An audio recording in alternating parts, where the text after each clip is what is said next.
السلام علیکم ورحمۃ اللہ وبرکاتہ۔ اور عزیزو، اس وقت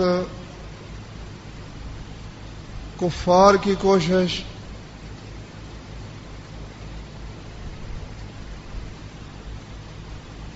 یہ ہے کہ اسلام کو اور مسلمانوں کو دنیا سے مٹا دے۔ اگر کوئی مسلمان باقی رہ بھی جائے تو وہ نام کا مسلمان ہو، اس کی چال ڈھال سے، اس کی تراش خراش سے، اس کی وضع قطع سے، اس کے عمل سے اسلام کی جھلک نظر نہ آئے۔ کم از کم دیکھنے میں وہ ایک مسلمان بندہ دکھائی نہ دے۔ اس وقت آپ اخبارات کو دیکھ لیں، ریڈیو کو دیکھ لیں، ٹیلی ویژن کو دیکھ لیں، انٹرنیٹ پر دیکھ لیں، موبائل پر جو یعنی مصیبت آئی ہوئی ہے، ایک دوسرے کو وہ میسج کر رہا ہے، وہ دوسرے کو میسج کر رہا ہے نیٹ کے ذریعے سے۔ غرض کوشش ان کی یہ ہے کہ یہ مسلم قوم نظر مسلمان، نام اس کا محمد ہوگا، نام اس کا عبداللہ ہوگا، نام اس کا عبد الرحمن ہوگا، لیکن اس کی شکل و صورت، اس کا لباس، اس کی وضع قطع وہ محمد صلی اللہ علیہ وسلم سے ملتی جلتی نہیں ہوگی، بلکہ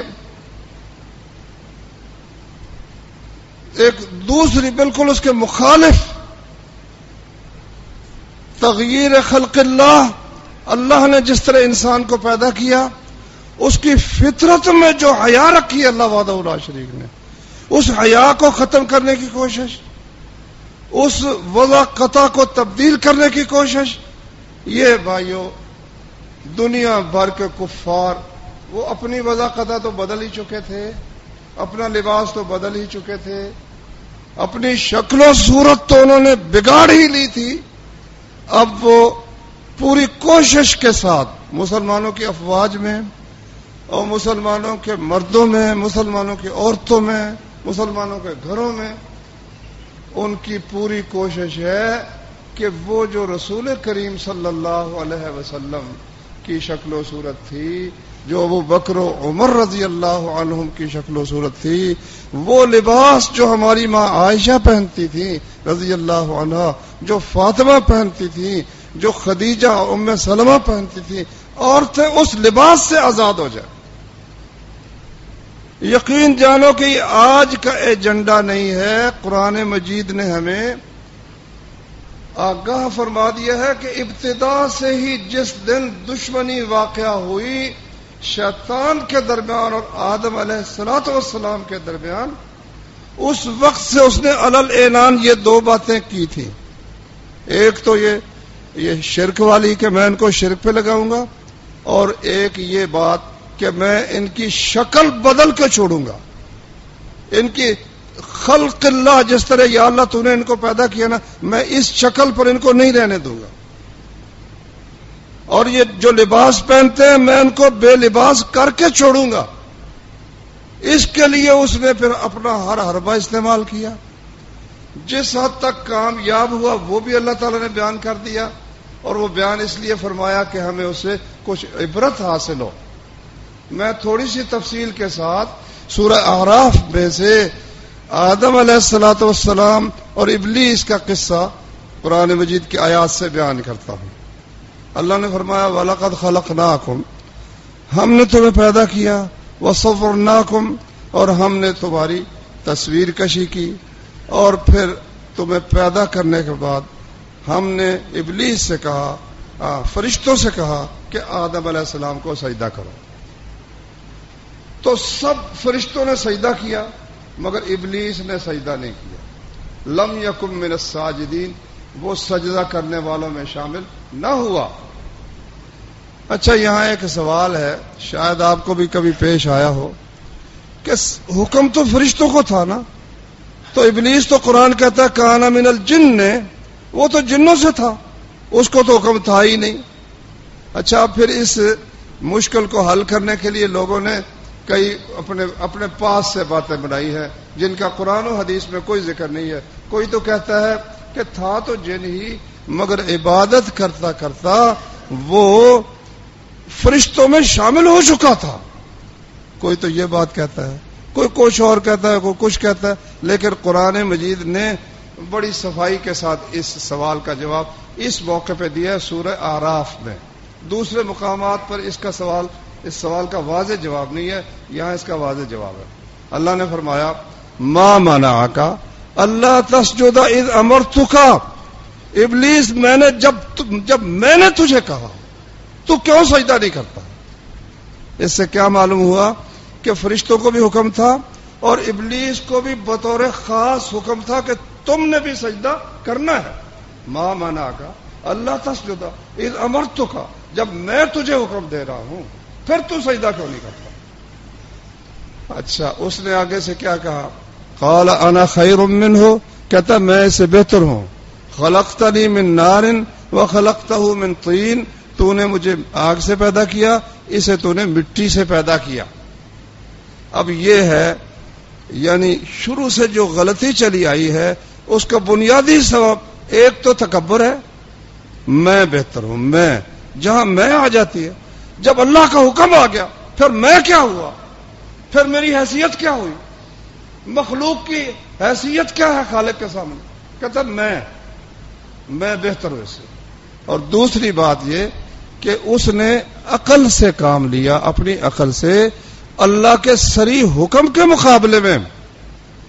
مطلب یہ ہے کہ عقل ٹھیک ہے، ایک روشنی اللہ نے عطا فرمائی ہے، مگر جب اللہ کا حکم آ جائے پھر اپنی عقل کو اس کے تابع کرنا ہے، اس کا مقابلہ نہیں کرنا۔ لیکن اس نے کیا کیا؟ اس نے اللہ کے حکم کے مقابلے میں یہ کہا کہ میں اس سے بہتر ہوں۔ اللہ یہ بھی اس کی بے وقوفی تھی۔ بہتری، آگ کی بہتری کیا ہے؟ آگ تو جلاتی ہے نا، خاک کرتی ہے، کوئی چیز اگتی ہے تو زمین سے اگتی ہے، پیدا ہوتی ہے تو زمین سے پیدا ہوتی ہے، تو یہ اس کی یہ بھی حماقت تھی، بے وقوفی تھی اس کی۔ لیکن وہ جو اشتعال ہے آگ کا اور اس کا بھڑکنا، وہ اس کی طبیعت میں موجود تھا، اس نے یہ کہا۔ اللہ تعالی نے فرمایا فاہبط منہا، پھر یہ بات ہے تو پھر جنت سے نکل جا، فما یکون لک ان تتکبر فیہا، تو بڑا بھی بنا رہے، میرا حکم بھی نہ مانے اور یہاں رہے، یہ نہیں ہو سکتا، فخرج، نکل جا، انک من الصاغرین، تو ذلیل لوگوں میں شامل ہو گیا۔ کہتا ہے پھر مجھے مہلت دیجیے قیامت کے دن تک۔ فرمایا تمہیں مہلت ہے، ایک وقت تک جو اللہ کے علم میں ہے تمہیں مہلت دی جاتی ہے۔ اچھا، اب کہتا فبما اغویتنی، یا اللہ تو نے مجھے گمراہ کیا، یعنی غلطی اس کی اپنے، کہتا میری کیا غلطی ہے، تو نے مجھے گمراہ کر دیا۔ اچھا، اگر تیری غلطی کوئی نہیں، تیرا اختیار کچھ نہیں، تو بے اختیار ہے نا۔ ایک لمحے وہ کہہ رہا ہے کہ تو نے مجھے گمراہ کیا، میرا کوئی دخل نہیں، اگلے لمحے یہ کہہ رہا ہے تو نے چونکہ مجھے گمراہ کیا اس لیے میں اب ان کے راستے پر بیٹھوں گا، پھر میں ان کے دائیں طرف سے بھی آؤں گا، ان کے بائیں طرف سے آؤں گا، ان کے سامنے سے بھی آؤں گا، ان کے پیچھے سے بھی آؤں گا، اور تو دیکھے گا کہ ان کے اکثر شکر کرنے والے نہیں ہوں گے۔ فرمایا اچھا پھر ذلیل و خوار ہو کر یہاں سے نکل جا، جو تیرے پیچھے لگیں گے نا ان سب کو بھی میں تیرے سمیت جہنم میں داخل کروں گا۔ نکال دیا۔ اب اللہ اکبر، اللہ تعالی نے فرمایا کہ میں نے آدم علیہ السلام اور کہہ دیا تھا حوا سے کہ یہ شیطان تمہارا دشمن ہے، یہ پودا ہے، اس کے قریب نہ جانا، اگر تم اس کے قریب چلے گئے تو پھر تم ظالموں میں شامل ہو جاؤ گے۔ اللہ تعالی نے فرمایا فوسوس لهما الشیطان لیبدی لهما ما وري عنهما من سوآتهما، شیطان نے ان کے دل میں وسوسہ ڈالا، اور مقصد اس کا کیا تھا کہ ان کی شرم گاہیں جو چھپی ہوئی تھی ان کو وہ ظاہر کرنا چاہتا تھا۔ جو میں نے بات شروع میں کی ہے نا کہ شیطان کو روز اول سے ہمارا یہ لباس پہننا، با پردہ ہونا، شیطان کو یہ بات قبول نہیں ہے، پسند نہیں ہے. اس لیے اللہ کا یہ فرمان ہے فوسوس لهما الشیطان لیبدی لهما ما وري عنهما من سوآتهما، کہ شیطان نے ان کے دل میں وسوسہ ڈالا تاکہ ان کی شرمگاہیں جو چھپی ہوئی تھی نا ان کو ظاہر کر دے. اس کو، اس ظالم کو پتا تھا بھی کس طرح یہ جب اللہ کی نافرمانی کریں گے تو اللہ کی طرف سے عزت کا جو لباس انہیں ملا ہوا نا یہ ان کا چھن جائے گا. یہ اس کو خبر تھی، اس کو پتا تھا. اب اس نے وسوسہ ڈالا اور انسان کی کمزوری سے وہ واقف تھا. وہ انسان کی کمزوری کیا ہے جس سے انسان پھنس جاتا ہے؟ وہ ہے لالچ اور طمع. جب بھی انسان پھنستا ہے نا الا ماشاء اللہ وہ طمع کی وجہ سے، لالچ کی وجہ سے پھنس جاتا ہے، جانتے بوجھتے ہوئے میرا اس میں نقصان ہے. جب اس کو کوئی لالچ دیا جاتا ہے، طمع دیا جاتا ہے نا تو وہ قابو آ جاتا ہے. کہتا ہے ما نہاکما ربکما عن هذه الشجرة الا ان تکونا ملکین او تکونا من الخالدین، کہ آدم اور حوا دونوں کے دل میں یہ خیال ڈالا. کہتا ہے تمہیں خبر بھی ہے کہ اللہ تعالی اتنی جو جنت ہے، زمین و آسمان سے وسیع جنت ہے، کسی چیز کی پابندی نہیں ہے. آخر اس پودے میں، اس درخت میں کوئی خوبی ہے نا، جس خوبی کی وجہ سے پروردگار عالم نے تمہیں اسے کھانے سے منع کر دیا ہے وہ میں تمہیں بتاتا ہوں. آدم علیہ السلام کو اللہ تعالی نے بتایا ہوا تھا کہ تم نے زمین میں جانشین بن کے رہنا ہے، تمہارے بعد تمہاری اولاد، پھر ان کی اولاد پیدا ان کو زمین کے لیے کیا گیا تھا. اللہ تعالی نے باعزت طریقے سے ان کو بھیجنا تھا، لیکن اس ظالم نے ہمارے ماں باپ کو رسوا کرنے کے لیے، ذلیل کر کے جنت سے نکالنے کے لیے یہ حربہ اختیار کیا.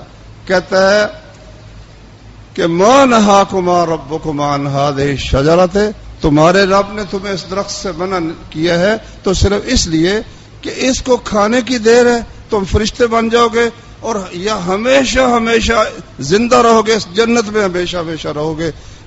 یہ اس نے وسوسہ ڈالا کہ اصل سبب یہ ہے کہ یہ درخت معمولی درخت نہیں، یہ شجرہ حیات ہے، ہمیشہ زندہ رہنے کا سبب بنتا ہے. جو شخص کو کھا لیتا ہے پھر اس کی زندگی کبھی ختم نہیں ہوتی، ہمیشہ ہمیشہ زندہ رہتا ہے، جنت میں رہتا ہے، فرشتہ بن جاتا ہے. اچھا، اس کے ساتھ ہی اللہ نے فرمایا وقاسمہما انی لکما لمن الناصحین، ساتھ ہی بار بار قسمیں کھائیں. قاسم با مفعول ہے، ایک دفعہ نہیں، ایک دفعہ قسم، پھر قسم، پھر قسم. کہتا پروردگار کی قسم میں خیر خواہ ہوں تمہارا. ادھر تمام، ادھر بولے بھالے ہمارے والد ماجد اور ہماری اماں جان کہ اس لالچ میں آ گئے کہ بڑی بات ہے ہم فرشتے بن جائیں اور ہمیشہ ہمیشہ کی زندگی ہمیں نصیب ہو جائے تو بڑی بات ہے. اللہ اکبر. اللہ نے وہ نقشہ کھینچا کہ پھر بنا کیا؟ فلما ذاق الشجرۃ، ابھی اچھی طرح کھایا نہیں، دل بھر کے کھایا نہیں ہے.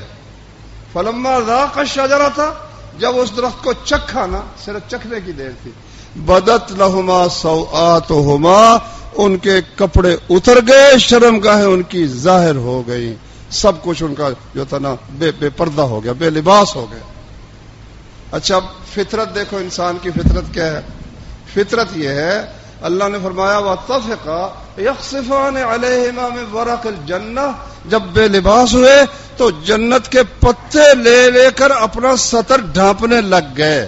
ہمارے والد ماجد اور ہماری والدہ ماجدہ دونوں سے جب خطا ہوئی، خطا کی وجہ سے عزت کا لباس اترا، بے لباس ہو گئے، ننگے ہو گئے، تو وہ لے کر جنت کے پتے، درختوں کے پتے اپنا سطر ڈھانکنے لگ گئے. وَنَادَاهُمَا رَبُّهُمَا، رب تعالیٰ نے ان کو آواز دی، أَلَمْ أَنْهَكُمَا عَنْ تِلْكُمَا الشَّجَرَةِ، میں نے تمہیں اس درخت سے منع نہیں کیا تھا؟ وَأَقُلْ لَكُمَا إِنَّ الشَّيْطَانَ لَكُمَا عَدُوٌّ مُبِينٌ، میں نے تمہیں کہہ نہیں دیا تھا کہ شیطان تمہارا کھلا دشمن ہے، اس نے ڈنکے کی چوٹ پر کہا ہوا ہے کہ میں ان کو گمراہ کر کے چھوڑوں گا؟ بتایا نہیں تھا؟ اللہ اکبر. اب جس طرح شیطان نے آگے سے ایک بجائے معافی مانگنے کے یہ اللہ کے ذمہ لگا دیا. آدم علیہ السلام نے یہ کام نہیں کیا. یہ نہیں کہا یا اللہ میں کیا کر سکتا تھا, میرا کیا اختیار تھا, تو نہ چاہتا تو میں نہ درخت کھاتا نا.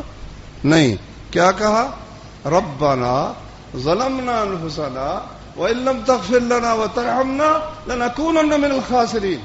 پروردگارا ہم نے اپنی جان پر ظلم کیا. دونوں نے کہا, ابا نے بھی کہا, اماں نے بھی کہا ربنا ظلمنا انفسنا.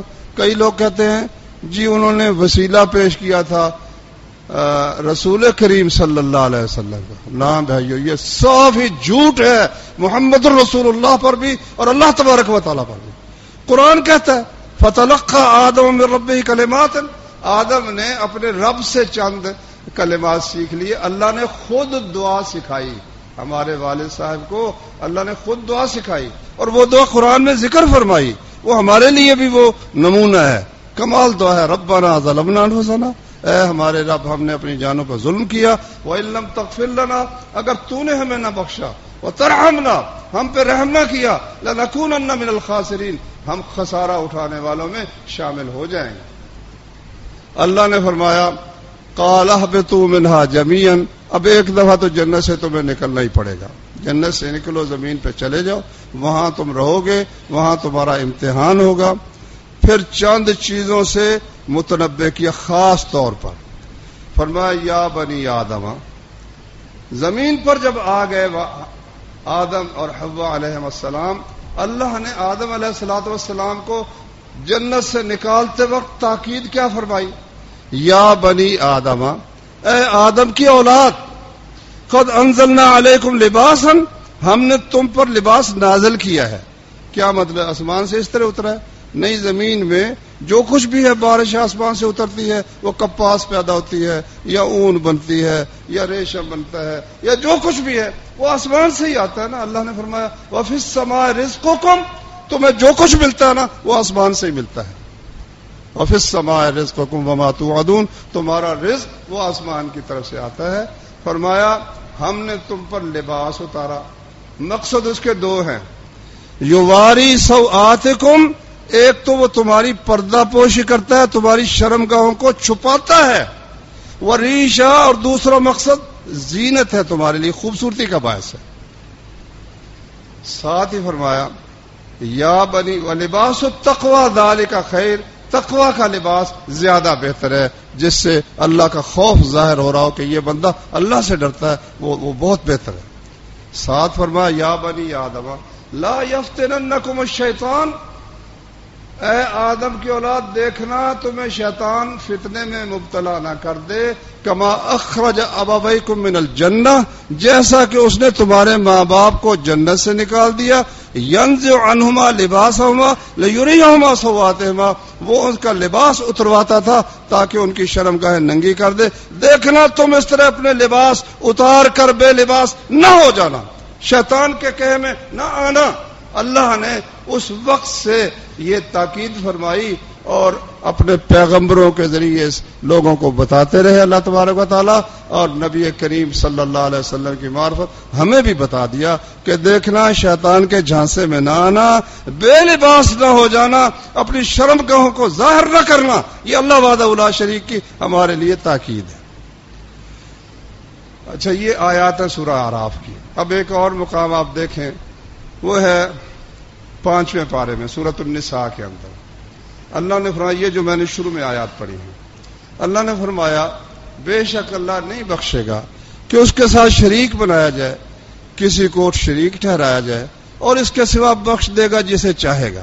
اور جس نے اللہ کے ساتھ شریک بنایا نا وہ بہت دور کی گمراہی میں مبتلا ہو گیا. ان یدعون من دونہ الا اناثا, اللہ کو چھوڑ کر یہ لوگ جن کو پوچھتے ہیں یہ انہوں نے عورتیں بنائی ہوئی. کوئی کہتے ہیں سہیلی سرکار, کوئی کہتا ہے فلانی, کوئی فلانی. مکے کے مشرکوں نے بھی عورتوں کے نام, عزا بھی عزیز کی مؤنث ہے, اللہ عزیز ہے تو انہوں نے عزا بنائی ہوئی تھی, اللہ اللہ ہے تو انہوں نے لات بنائی ہوئی تھی, اس کی مؤنث بنائی ہوئی تھی. وَإِن يَدْعُونَ إِلَّا شَيْطَانًا مَرِيدًا، یہ سب لوگ جس کو بھی کوئی پکارتا ہے، داتا کسی کو پکارے یا دستگیر کو پکارے یا گنج بخش کو پکارے، جس کو بھی پکارتا ہے نا، فرمایا وہ اللہ کے سوا صرف عورتوں کو پکارتے ہیں اور سرکش شیطان کو در حقیقت پکارتے ہیں. لعنہ اللہ، جس شیطان کو اللہ نے لعنت کی اور اس نے اس وقت ہی کہہ دیا تھا لَأَتَّخِذَنَّ مِنْ عِبَادِكَ نَصِيبًا مَفْرُوضًا، کہ یا اللہ تیرے بندوں میں سے میں اپنا حصہ وصول کروں گا، تیرے کئی بندے میں اپنے بنا لوں گا. وَلَأُضِلَّنَّهُمْ، میں ہر قیمت پر ان کو گمراہ کر کے چھوڑوں گا. کس طریقے سے گمراہ کروں گا؟ یہ بھی اس نے چھپا کے نہیں رکھا. کہتا وَلَأُمَنِّيَنَّهُمْ، میں ان کو آرزویں دلاؤں گا. بچہ پیدا نہیں ہو رہا نا، بڑی دعائیں کی ہیں، تو جاؤ سہیلی سرکار پہ چلے جاؤ، بیٹا مل جائے گا. ملتان چلے جاؤ، بیٹا مل جائے گا. بڑی امام پہ چلے جاؤ، بیٹا مل جائے گا. کاروبار نہیں ملتا، فلاں خبر پہ چلے جاؤ، کاروبار مل جائے گا. ملتا وہی ہے جو اللہ چاہے ملتا ہے، دوسرا تو مل ہی نہیں سکتا. لیکن ایسی امنیہ پیدا کر دی، دل میں آرزو پیدا کر دی، یہ اس کا حربہ ہے. اس نے چھپایا نہیں، صاف اس نے کہا وَلَأُمَنِّيَنَّهُمْ وَلَآمُرَنَّهُمْ فَلَا يُبَتِّكُنَّ آذَانَ الْأَنْعَامِ، میں انہیں کہوں گا تو وہ غیر اللہ کے نام پر، بتوں کے نام پر، پیروں کے نام پر، قبروں کے نام پر، بتوں کے نام پر اپنے جانور چھوڑیں گے، ان کے کان چیر کر کہ یہ جی یہ جانور فلاں جو ہے دربار کا جانور ہے، فلاں آستانے کا جانور ہے، وہ گائیں ہیں کھلی پھر رہی ہیں، کوئی ان کو پوچھتا نہیں، چھیڑتا نہیں. کسی اور کا جانور آ جائے اس کو گھسنے کو ہی نہیں دیتا، قریب نہیں آنے دیتا. مگر جب پیر کا نام آ جاتا ہے تو پھر اس گائے کو کہتے ہی کچھ نہیں. شیطان نے پہلے دن کہا تھا وَلَآمُرَنَّهُمْ فَلَا يُغَيِّرُنَّ خَلْقَ اللَّهِ، میں انہیں کہوں گا تو یہ اللہ کی خلق کو تبدیل کریں گے، شکل کو، مردوں کی شکل عورتوں کی شکل و صورت اور وضاحت مردوں کی سی کرنے کی میں پوری کوشش کروں گا. تو میں نے جس طرح پہلے ذکر کیا کہ شیطان کا یہ جو اس کا ایجنڈا کہہ لیجئے، یہی ایجنڈا اس وقت تمام دنیا کے کفار کا ہے، کمیونسٹوں کا بھی یہ ہے. مکے میں آپ جائیں، مدینہ میں آپ جائیں، پاکستان تو خیر ہے ہی ہے، واللہ کافروں نے مسلمانوں کا حلیہ بدل دیا ہے، ان کا لباس بدل دیا ہے. وہ جو مکہ معظمہ اور مدینہ منورہ میں محمد صلی اللہ علیہ وسلم پہنتے تھے، وہ جو ان کی شکل و صورت تھی، وہ شکل و صورت بگاڑ دی ہے کافروں نے. شیطان نے کوشش کی، اصل دل میں ڈالنے والا شیطان. اچھا مجھے بتاؤ، مجھے یقین ہے انشاءاللہ جتنے بھائی بیٹھے ہیں، ایک مسلمان ہو اور اس کو حضرت محمد صلی اللہ علیہ وسلم سے محبت نہ ہو، یہ کسی صورت نہیں ہو سکتا. آج جتنا بھی گناہ گار مسلمان ہے نا، جتنا بھی گناہ گار مسلمان ہے، اس کو کوئی شخص کہے کہ تو ہندو ہو جا، تجھے انڈیا کا صدر بنا دیتے ہیں، وہ لعنت بھیجے گا کہ مجھے ایسی صدارت کی، بلکہ ساری دنیا کا مجھے اگر صدر بنا دیا جائے اور مجھے کہا جائے کہ اسلام کو چھوڑ دے، محمد الرسول اللہ صلی اللہ علیہ وسلم کا دامن چھوڑ دے، وہ کبھی نہیں چھوڑے. ایک طرف تو اللہ کا یہ انعام ہے، الحمدللہ اللہ کا شکر ہے، لیکن ایک طرف یہ حال ہے کہ ایک فلم ایکٹر سے محبت کرنے والا وہ اپنی قلمیں اس طرح بناتا ہے، وہ اپنے بالوں کا سٹائل اس طرح بناتا ہے. کرکٹ کا کوئی شیدائی ہے تو وہ اپنے بال کو دوڑتے جھٹکا اس طرح دیتا ہے جس طرح ایک کرکٹر جو ہے وہ جھٹکا دیتا ہے. اور محمد الرسول اللہ کا شیدائی وہ اس شکل کو اپنے لیے پسند نہیں کرتا جو محمد صلی اللہ علیہ وسلم کی شکل تھی، جو تمام صحابہ کرام کی شکل تھی، جو فاتحین عالم کی شکل تھی، اس شکل کو اپنے لیے پسند ہی نہیں کرتا. البدایہ والنہایہ میں ایک واقعہ لکھا ہے، اللہ سند اس کی بھی اچھی سند ہے، کہ رسول کریم صلی اللہ علیہ وسلم نے ایران کے بادشاہ کو خط لکھا. خط میں لکھا بسم اللہ الرحمن الرحیم، یہ محمد کی طرف سے خط ہے صلی اللہ علیہ وسلم، جو اللہ کا بندہ اور اس کا رسول ہے. السلام علی من اتبع الہدی، سلامتی ہو اس پر جو ہدایت کے پیچھے چلے. یہ نہیں کہا تم پر سلام ہو، نہیں، کافر کو پہلے سلام نہیں کہنا، کہا جو سلامتی جو ہدایت کے پیچھے چلے اس پر سلام ہو. اما بعد، اسلم فانی ادعوک بدعایت الاسلام، میں تمہیں اسلام کی دعوت دیتا ہوں، اسلم تسلم، تو مسلمان ہو جا سلامت رہے گا۔ آگے سارا اس طرح خط تھا۔ ایران کا بادشاہ خسرو پرویز، واللہ مجھے سمجھ نہیں آتی، مسلمانوں کو شاید تاریخ کا علم نہیں ہے، یہ بدترین اور خبیث انسان، اس کا نام مسلمان کیوں اپنے بچوں کا نام رکھتے ہیں؟ کوئی پرویز مشرف رکھ رہا ہے، کوئی جناب علی کوئی راجہ پرویز رکھ رہا ہے، کوئی گجرات والے بزرگوں نے پرویز نام رکھا ہوا ہے۔ یارو جو اللہ کے رسول کا دشمن ہے، کچھ اس سے دشمنی بھی تو ایمان کا جز ہے کہ نہیں؟ پرویز اس کا نام تھا، اس خبیث کا۔ خط پڑھا گیا، ہرقل کے دربار میں بھی پڑھا گیا، وہاں بھی یہ سوال، وہاں باقاعدہ بھتیجا تھا ہرقل کا، جب یہ خط پڑھا گیا نا تو اس نے اعتراض کیا، کہتا جناب، چچا سے کہتا نا بادشاہ سے کہ دیکھو یہ خط ہے، اس میں خط لکھنے والے شخص نے اپنا نام پہلے لکھا ہے، آپ کا نام بعد میں لکھا ہے، یہ محمد کی طرف سے خط ہے صلی اللہ علیہ وسلم، الہ ہرقل، ہرقل کی طرف جو عظیم الروم ہے، روم کا عظیم آدمی، بادشاہ نہیں اس کو مانا، یہ کہا بڑا سردار ہے، بادشاہی اس کی تسلیم نہیں کی رسول اللہ صلی اللہ علیہ وسلم، اس نے بھڑکایا۔ مگر ہرقل سیانا آدمی تھا اور وہ جانتا بھی تھا کہ کیونکہ عیسائی تھا، کتابوں میں اس نے پڑھا تھا کہ اللہ کا رسول آنے والا ہے، اس نے پرواہ نہیں، اس نے کہا عرب ایسی باتوں کی پرواہ نہیں کرتے، چلو چلو چھوڑو چھوڑو چھوڑو، اس نے اس کو کچھ نہیں کہا، اور اس خبیث کو کسی نے کہا بھی نہیں۔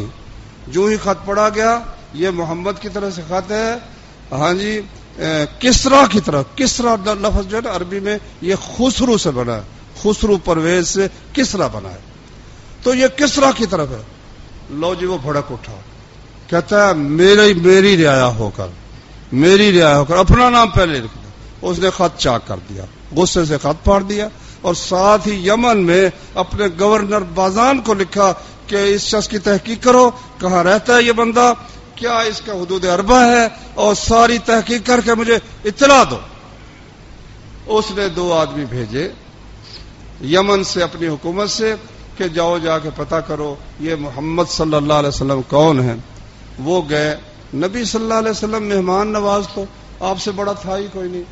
یہ جب ملے نا تو نبی صلی اللہ علیہ وسلم نے دیکھا دونوں کی داڑیاں مڑی ہوئی تھی، آپ نے نفرت سے منہ پھیر لیا، البدایہ میں صاف ہے، نفرت سے منہ پھیر لیا، اور تمہیں یہ کس نے کہا ہے؟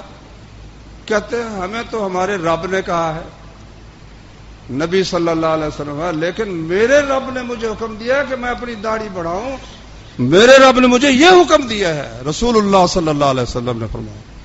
مختصر اس واقعے کا جو خلاصہ یہ ہے کہ آپ نے ان سے کہا کس لیے آئے، انہوں نے اپنا مقصد بیان کیا کہ ہم آپ کے متعلق معلومات حاصل کرنے کے لیے آئے۔ انہوں نے اچھا رات ٹھہرو، صبح بات کریں گے۔ صبح ہوئی، رسول اللہ صلی اللہ علیہ وسلم نے فرمایا کہ آج رات میرے رب نے تمہارے رب کو قتل کر دیا، ہلاک کر دیا ہے، جاؤ جا کے پتہ کر لو۔ لو جی وہ دونوں یمن میں پہنچے، یمن کا گورنر تھا بازان جس نے بھیجے تھے، انہوں نے اطلاع دی، اس نے وہ تاریخ نوٹ کر لی، کیونکہ اس زمانے میں یہ ٹیلی فون تو تھا ہی نہیں، خبروں کی کوئی صورت، لوگ آتے تھے مہینے لگ جاتے تھے۔ ہوا یہ کہ اس کے بیٹے نے، خسرو پرویز کے بیٹے نے اس کو قتل کر دیا، قتل کر کے خود حکومت پر بیٹھ گیا۔ تو اطلاع آئی وہاں سے، وہ اس کے بیٹے نے پھر حکم نامہ بھیجا کہ بھائی میرے والد صاحب نے جو تمہیں کہا تھا نا اس پر کوئی عمل نہیں کرنا، اور آئندہ میرے حکم کا انتظار تم نے کرنا ہے۔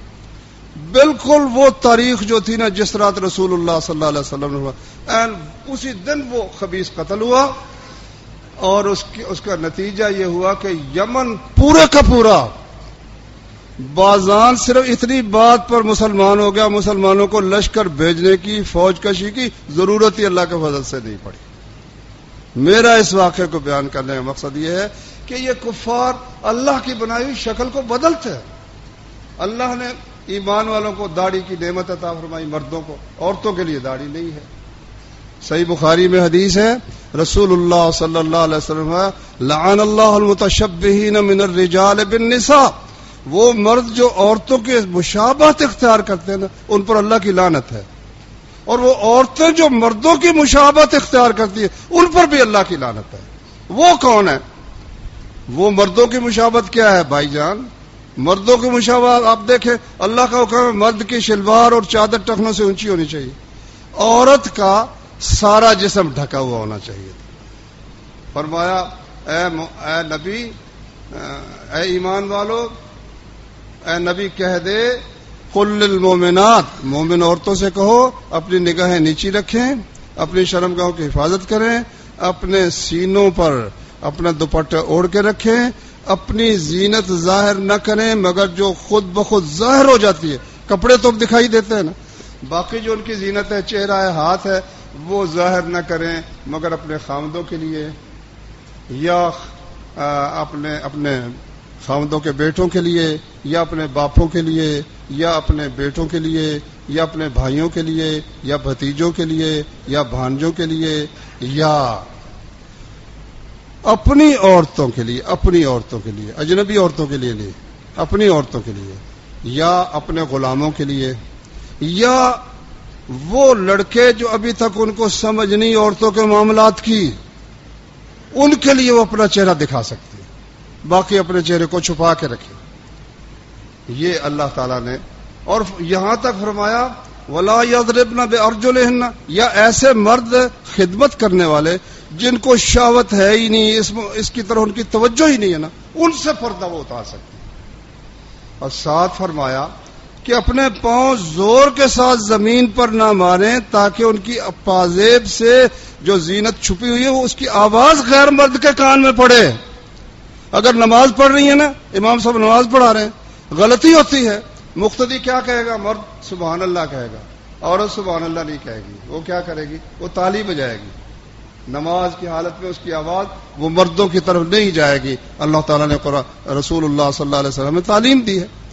اب کافروں کی کوشش کیا ہے کہ وہ لباس ایسا کہ اگر لباس وہ بے نصیب وہ خاتون نہ پہنتی، اتنی وہ دوسروں کے لیے کشش کا باعث نہ ہوتی جتنا وہ اپنے لباس تنگ پہن کر اپنے جسم کے خطوط کو لوگوں کے سامنے نمایاں کر کے دعوت دے رہی ہے گناہ کی کہ تم سب دیکھو، اور آنکھوں کا زنا میرے ساتھ کرو، آنکھوں کی بدکاری مجھ سے کرو. بازار میں جاتی ہوئی سب کو دعوت دیتی چلی جا رہی. فرمایا رسول اللہ صلی اللہ علیہ وسلم نے کہ کچھ عورتیں ہیں جو میں نے نہیں دیکھی، ممیلاتن، وہ لوگوں کو اپنی طرف مائل کریں گی، مائلاتن، خود غیر مردوں کی طرف مائل ہوں گی. سر کا سٹائل اس طرح بنایا ہوگا جس طرح بختی اونٹوں کی کوہان ہے، ایسے جوڑے بنائے ہوں گے. فرمایا کاسیاتن عاریاتن، لباس انہوں نے پہنا ہوگا مگر در حقیقت ننگی ہوں گی. جنت کی خوشبو نہیں پائیں گی. محمد رسول اللہ صلی اللہ علیہ وسلم نے فرمایا.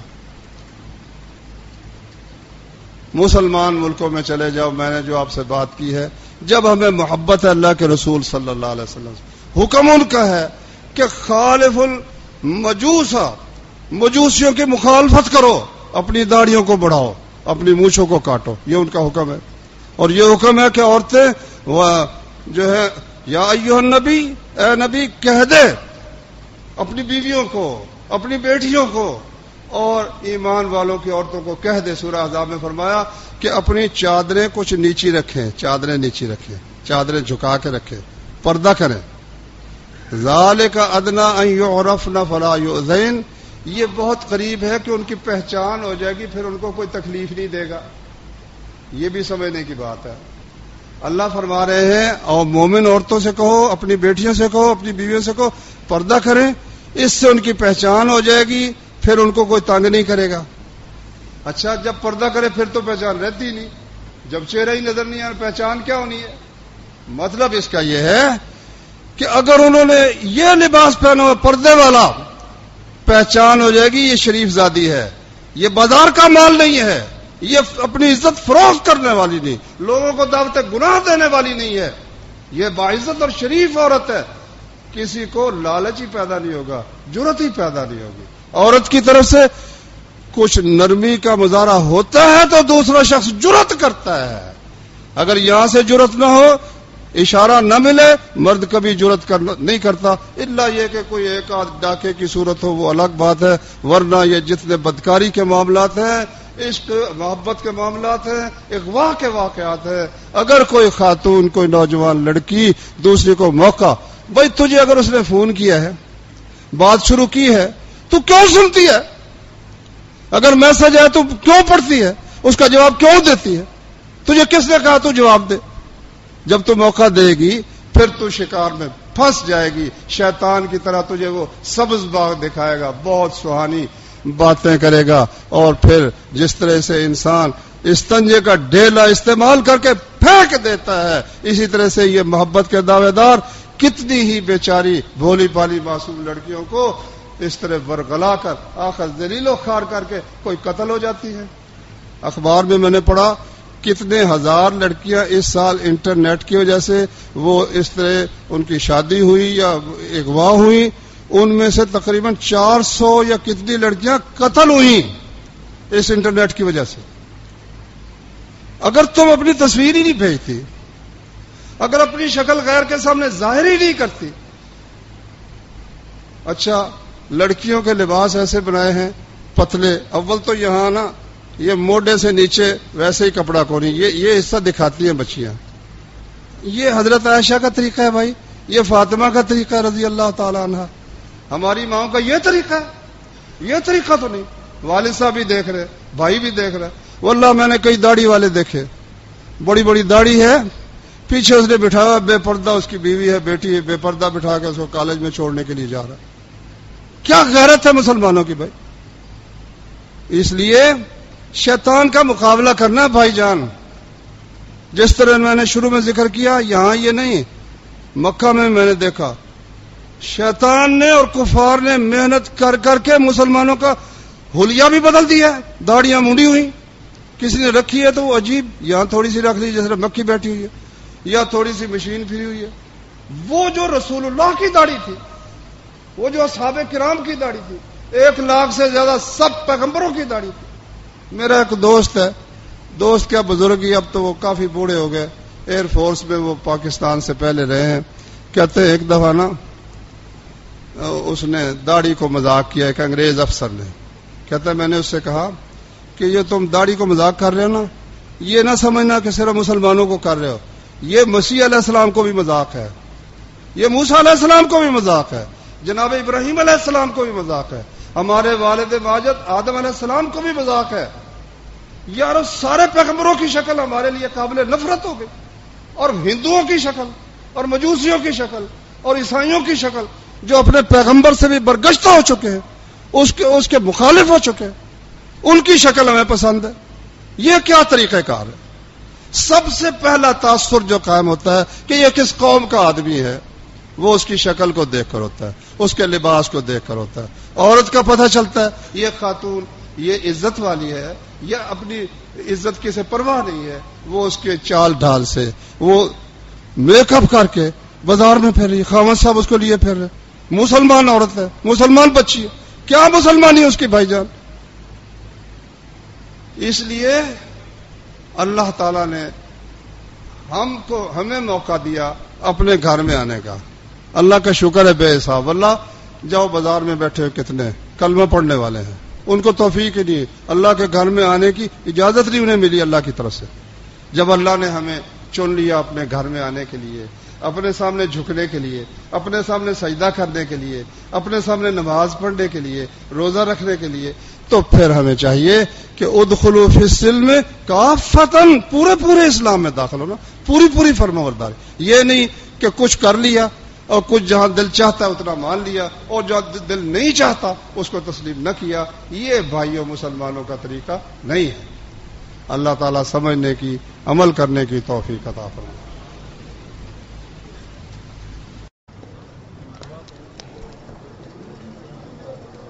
سبحانك اللهم وبحمدك أشهد أن لا إله إلا أنت أستغفرك وأتوب إليك